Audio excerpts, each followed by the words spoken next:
छत्रपती शिवाजी महाराज, भारतीय घटनेचे घटनाकार डॉक्टर बाबासाहेब आंबेडकर, श्री शिक्षण पुरस्कर्ते महात्मा फुले सावित्रीबाई फुले, महर्षी वाल्मिकी, संत रोहिदास अहिल्याबाई होळकर एकलव्यांना स्मरून आजच्या या महायुतीच्या मेळाव्याच्या निमित्तानं उपस्थित असलेले या मेळाव्याचे अध्यक्ष नामदार गिरीश भाऊ महाजन, ज्यांनी स्वतःचं काम करून घेतलं, म्हणजे ताईंना सांगितलं माझ्यापुरतं बरोबर आहे, बाकीच्याचं काय, आमचे मित्र आणि अंबळेचे आमदार आणि मंत्री महोदय आदरणीय अनिल दादा, व्यासपीठावर उपस्थित असलेले आमदार आबासाहेब, आमदार अप्पासाहेब, आमदार संजीवभाऊ, आदरणीय मंगेश दादा, आदरणीय टी नाना, आदरणीय उल्हासदादा पाटील, आदरणीय जयप्रकाशजी वाविस्कर, आरपीआयचे सगळे पदाधिकारी, मनसेचे पदाधिकारी, शिवसेना भाजपचे सगळे जिल्हाध्यक्ष, महिला आघाडी, युवा सेना सगळे पदाधिकारी, समोर बसलेल्या माझ्या बंधू भगिनी आणि पत्रकार मित्रांनो, खरं म्हणायला गेलं तर जळगाव लोकसभेच्या निवडणुकीच्या प्रचाराची पहिली बैठक या ठिकाणी प्रमुख कार्यकर्त्यांची होती. कोणत्या तारखेला उमेदवारी अर्ज भरावा याचा निर्णय गिरीश भाऊ आपल्या भाषणामधून देतीलच, पण आपल्याकरता या निवडणुका फार नवीन आहे असं मानणारा मी कार्यकर्ता नाही. मला आठवतं 1989 साली ज्यावेळेस उत्तरराव पाटील हे आपल्या विभागातून खासदार म्हणून निवडून आले, त्यावेळेस एरंडोल लोकसभा मतदारसंघ होता. त्यावेळेस 2-3 रिक्षा आम्हाला एका सर्कलला मिळायच्या आणि त्या सर्कलच्या बूथवर आम्ही रिक्षाने जायचो. रिक्षामध्ये भोंगा असायचा, रिक्षामध्येच माईक असायचा, आम्हीच वक्ते असायचो, आम्हीच प्रचार करणारे कार्यकर्ते असायचो, आम्हीच काँग्रेसला शिव्या द्यायचो आणि आमचेच लोक खालून टाळ्या वाजवायचे. त्या दिवसापासून आपलं गणित सुरू आहे. त्यावेळेस टेम्पो भेटली म्हणजे फार मोठी गाडी भेटली असं चित्र असायचं. ट्रॅक्टरमध्ये सभेला जायला मिळालं म्हणजे फार मोठा आनंद व्हायचा. आता एसी गाडी असल्याशिवाय आम्ही बसत नाही असं चित्र महाराष्ट्रामधलं आहे. त्यामुळे आता कार्यकर्ताही हुशार आहे. त्यावेळेस फोन लागला, फोन हा विषय नसायचा, आता मोबाईल टू मोबाईल सिस्टीम आहे आणि आपल्याकडे फार मोठा निवडणुकीचा अनुभव आहे.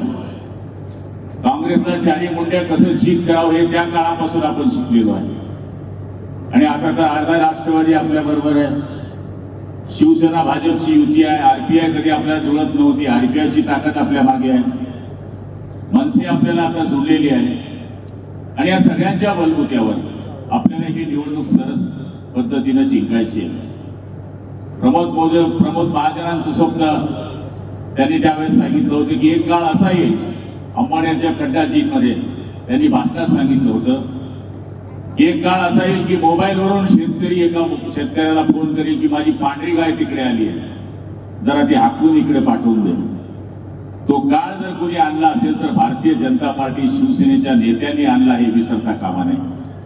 आणि मला तरी असं आज वाटतं की आज कार्यकर्त्यांकडे बूथ रचना आहे, कार्यकर्त्यांकडे संघटना आहे. समोरच्यांवर टीका करण्यापेक्षा आपण आपलं वातावरण स्वतःचं सांभाळून घेतलं. आपल्या गावात बोंब पाडा, दुसऱ्याच्या गावामध्ये तोंड घालायची गरज नाही. विनाकारण 40 गावचे विचारायचं, पाचोऱ्यामध्ये लफडा करायचा, हे धंदे कार्यकर्त्याचे नसतात आणि तुम्ही यांचं नुकसान केलं तर तुमची किंमत काय राहणार आहे बाजारामध्ये मला सांगण्याची गरज नाही. वक्त कम है, जितना दम है दम लगा दो, थोड़ा मैं लगा दो, थोड़ा तुम लगा दो. आणि मला तरी असं वाटतं की आज या संघटनात्मक बैठकीमध्ये इथे काही ही जनरल सभा नाही आहे. जनरल सभा येईल त्यावेळेस आम्हाला भरपूर बोलता येईल. उद्धव ठाकरेंच्या शिवसेनेबद्दल मला बोलण्याची काही गरज नाही, तुम्हाला सगळं माहिती आहे. तसं एका पिक्चर मध्ये लिहिलं होतं, तेरा मेरा बाप चोर आहे, तसं तर आम्हाला लिहून टाकलंय, तेरा तुम चोर हो, तुम गद्दार हो. पण आम्ही कशा करता गद्दारी केली हे पूर्ण महाराष्ट्राने पाहिलेलं आहे. आणि आता जे उमेदवार मिळत आहेत ते का उमेदवार त्यांच्या पटडीतले काय आम्ही गद्दार आहे आणि हे जे सापडले काय खुद्दार आहे काय, म्हणजे त्यांच्याकडे विचाराचे मुद्दे कुठलेच राहिलेले नाही. माझ्या माहितीप्रमाणे ही निवडणूक गुलाबराव पाटलाच्या नगरपालिकेची निवडणूक नाही, ही गटर वॉटर मीटरची निवडणूक नाही. ही जिल्हा परिषदची निवडणूक नाही, 25-15 घ्या आणि काम करा, ही निवडणूक नाही. ही निवडणूक महापालिकेची नाही की स्वायत्त संस्था आहे, ही निवडणूक त्याची नाही. ही राज्याची निर्णय घेणारी विधानसभेची निवडणूक नाही. ही जगामध्ये आपल्या देशाचं अस्तित्व टिकवणारी निवडणूक आहे. माझ्या माहितीप्रमाणे 544 जागेवर उमेदवार हे स्मिताताई वाघ उमेदवार नाही, तिकडे रक्षाताई उमेदवार नाही. माझ्या माहितीप्रमाणे 544 जागेवर नरेंद्र दामोदर मोदी हे उमेदवार आहेत. आणि माझ्या माहितीप्रमाणे तुम्हाला जे मत द्यायचं आहे ते मत ना रक्षाताईला द्यायचं आहे ना मत ते स्मिताताईला द्यायचं आहे. तुम्हाला मत द्यायचंय ते मोदीला द्यायचं आहे, ज्याला बघितल्याबद्दल पाकिस्तानची सुद्धा चड्डी फाटते अशा माणसाला तुम्हाला मत द्यायचं आहे, ज्याने या देशाचं नाव लौकिक केलं. पुऱ्या जगाला त्यांनी दाखवून दिलं की भारत देश हा सगळ्या देशाच्या बरोबरीला येऊ शकतो. ज्यांनी या देशाला 5 क्रमांकावर आणलं, ज्यांचं स्वप्न आहे की या देशाला 5 वर्षानंतर 3 नंबरवर आणायचं आहे, आणि ज्यांचं स्वप्न आहे की 2047 साली या देशाला महासत्ता बनवायचं आहे, त्या मोदीजींना आपल्याला मत द्यायचं आहे. आणि माझ्या माहितीप्रमाणे कार्यकर्ता जर भेटला तर माझ्या माहितीप्रमाणे भगवा झेंडा फडकायला टाइम लागत नाही. आणि दादा एक खंत व्यक्त केली, आपण असं धरून चालू, आपण बिल खेळतोय आपण अजून 1-2 त्यांच्याकडे, दुर्या 2 आपल्याकडे. पण मला माहिती आहे सत्य काम करणाऱ्याच्या मागे सुद्धा परमेश्वराचा आशीर्वाद असतो, आणि जो सत्यतेने काम करतो त्याच्या मागे सुद्धा जनतेचा आशीर्वाद असतो. आम्ही जे 40 लोक 50 लोक गेलो ते कशा करता गेलो?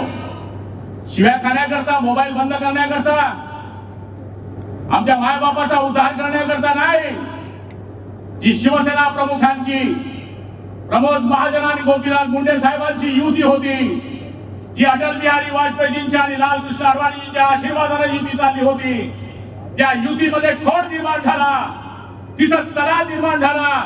म्हणून ते बाळासाहेबांचं स्वप्न की ज्या बाळासाहेबांनी सांगितलं होतं जर काँग्रेस बरोबर युती करण्याची वेळ आली तर मी शिवसेना नावाचं दुकान बंद करून टाकेल, त्या बाळासाहेबांचं स्वप्न साकार करण्याकरता आम्ही या ठिकाणी आदरणीय मोदी साहेबांच्या आदेशानं महाराष्ट्रामध्ये युती केली. तशी अनिल दादा नशिबान आहे,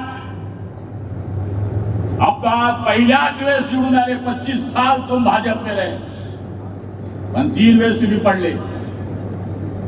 नंतर तुम्ही निवडून आले, भूमिपुत्र म्हणून निवडून आले. योगायोग बघा, आमच्या मागे तुम्ही आले, मंत्री झाले.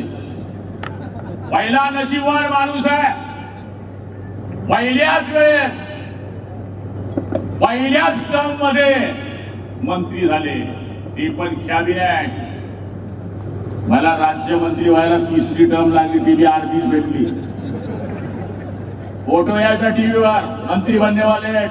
मी कोडबीट शिवला नाही बरं त्यावेळेस सुद्धा. मला म्हणलं हा कोट दुवाड असते, हा जर घातला तर माणूस मंत्री नाही होत. पण आपल्या आशीर्वादाने 3ऱ्या टर्म मध्ये आम्ही मंत्री झालो, तेही राज्यमंत्री झालो. नंतर देवाच्या कृपेनं शिवसेना भाजपची सत्ता आली होती, पण कोणी ती सत्ता बदलवली हे मी सांगण्याकरता उभा नाही आहे. ज्यावेळेस पक्षाचा नेता आदेश देतो त्याप्रमाणे आमदारांना काम करायचं असतं. म्हणून सगळ्या आमदारांनी उद्धव साहेबांना मुख्यमंत्री करण्याकरता साथ दिली. ते मुख्यमंत्री झाले, त्यांच्या कॅबिनेटमध्ये मला कॅबिनेट मंत्रीपद मिळालं. पण ज्यावेळेस आमच्या लक्षामध्ये आलं की आपण आपल्या विचारांपासून लांब जातोय, त्यावेळेस आम्ही सगळ्यांनी त्यांना सांगण्याचा प्रयत्न सुद्धा केला. लोक म्हणतात तुम्ही गेले, फुटले. अरे फुटले नाही, त्यांच्या समोर गेलो, संजय राऊतच्या समोर गेलो. संजय राजाराम राऊत, त्याच्या समोर हा गुलाब रघुनाथ पाटील गेला, हा खानदेशाचा पोट्टा गेला, आणि सांगितलं अजूनपर्यंत ते वापीपर्यंत पोहोचले. बुलालो, सुबह का बुला यदि शाम को वापस घर को आ जाए तो उसे बुला नहीं कहते, त्यांना वापस बोलवा. त्यावेळेस या लोकांनी आम्हाला हिलवलं, म्हणून आम्ही 20 आमदार गायब झालो. मला घ्यायला कोण आलं? हे आले गिरीश भाऊ महाजन, ते मंगेश चव्हाण सफाई कामगारचा ड्रेस घालून आले. आले कोण आले माझ्या बंगल्यामध्ये? आणि मी कशात गेलो? ऍम्ब्युलन्स मध्ये गेलो. मी 33 नंबरवर गेलो आहे. म्हणून जे मला गद्दार गद्दार म्हणतात ना, मी वेट अँड वॉच केलं की आपण चुकलो आहे, चूक दुरुस्त करू शकतो, आपण पुन्हा आपल्या आपल्या वळणावर येऊ शकतो. म्हणून मी काय पहिल्या लाईनीत नाही गेलो, नंबर 33 वर गेलो. आमचे तर 14 आमदार पहिले चालले गेले होते, आबांसहित 4 आमदार पुढे होते. मी विचार केला आपण इकडे थांबले तर बुलढाण्यापासून नागपूर पासून तर दादर पर्यंत कोणीच दिसेना, मी एकटाच. 4 खांदे चालले गेले, मग आग्यानं काय करू? मी धरलं मुरकर मागून टाकली, मग चिल्लर गिरीश भाऊ नेने मंगेश दादा राम बोलो भाई राम बच गया काम. आणि हे सरकार आलं. 2.5 वर्ष या सरकारची प्रगती आणि गती ही आपल्या डोळ्याच्या समोर आहे.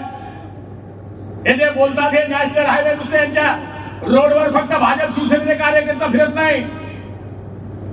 ज्या गडकरींना हिंदुत्व सम्राट कुलकर्णी म्हणायचे, त्या गडकरींनी या देशाचा इतिहास घडवला. समृद्धी महामार्ग असेल, मुंबई नॅशनल महामार्ग असेल, मुंबई पुणे रस्ता असेल, जेवढे रस्ते तुमच्या नजरेच्या समोर आहे, याच्यावरून काय काँग्रेसचं पट्टर, काँग्रेसची अवलाद जात नाही. यांच्यावरून हे रस्ते वरून वापरत नाही. 80 कोटी लोकांना फुकट धान्य देणं, इथे काय फक्त हिंदूंना धान्य मिळतं, मुसलमानांना धान्य मिळत नाही, बौद्धांना धान्य मिळत नाही. मतदान आलं की मुसलमानांना सांगायचं की इस्लाम खतरे में है. जसं लहान पोट्याला सांगतो पंख्याला हात लावू नको, हाबू आहे, तसं तुम्ही सांगता. मुस्लिम बांधवांना हे सांगितलं पाहिजे, बौद्ध माणसाने हे सांगितलं पाहिजे, आणि हे कार्यकर्त्यांनी खालपर्यंत सांगितलं पाहिजे. त्यांच्यावर टीका करू नका, ते टीकेच्या लायकीचं नाही. आपली केलेली कामं सांगा. देश पातळीवरची कामं, नॅशनल हायवे पासून तर गावाच्या 25-15 पर्यंत तर आमदार फंड पर्यंतची कामं सांगा. एवढं जरी सांगितलं, शिवसेना भाजपची ताकद आहे. 6चे 6 आमदार इकडे आहे भाऊ. प्रत्येकाच्या मतदारसंघात लीड दिला, हे काय कर्तव्यच आहे आमचं. भाजप, शिवसेना, राष्ट्रवादी, आरपीआय, मनसे. फक्त विनंती एवढी आहे, प्रचार दौरे लावताना ताई तुम्हाला आम्ही दोष देणार नाही. तुम्ही उमेदवार आहे, जिल्हा अध्यक्षांचं हे काम आहे. ते शिवसेनेचे असो, भाजपचे असो, राष्ट्रवादीचे असो. दौरा असताना पहिल्या दिवशी आम्हाला संध्याकाळी फोन येतो, आता गुलाबराव पाटलांचा आमदार मतदारसंघ आहे, त्याला कळलं पाहिजे की नाही माझ्या झेडपी गटात कोणी फिरत आहे. माझ्या झेडपी गटामध्ये जर ते फिरत असतील आणि आपले 10च कार्यकर्ते दिसत असतील तर गावावर इफेक्ट जातो, यांची हवा नाही आहे. म्हणून एक सुटीनं भाजप, शिवसेना, राष्ट्रवादी, आरपाय जे काय असतील, जप्तेचे जप्ते गाड्या घेऊन फिरले. मी तुम्हाला चॅलेंज देतो, प्रचार करण्याची गरज नाही आहे पार्टनर. आपला बी अनुभव आहे, असंच काही उडलं नाही आहे. 4 मुंड्या चित करून 2 उमेदवार 5 लाख मतांना आपला भगवा झेंडा घेऊन दिल्लीमध्ये जाणार आहे. फक्त तुम्ही मुळू राहू नका, कसं होईल, काय होईल, काय होणार नाही. गेटी नानांना बरं वाटत असेल तो, है ना? आपको अच्छा लग रहा भाई, तुमचा मतदार निघाला असं वाटते की तुम्हाला? गेटी नानाचं तिकीट कापलं, ते शांत बसली की नाही शांत. 9 तासात आपण उमेश दादांना खासदार केलं. ठीक आहे ना, यावेळेस उमेदवारी चेंज झाली होती, थोडं बसले असते, समजून घेतलं असतं. अरे असे दंड तर गुलाबराव पाटलांना ठोकले होते ना अंबानीच्या सभेत, आहे की नाही? ते चित्र किती दिवस चाललं. ठीक आहे, पक्षामध्ये हे होतं, पण डायरेक्ट तुम्ही पक्षांतर करण्याची गरज नव्हती. आता केली तर केली.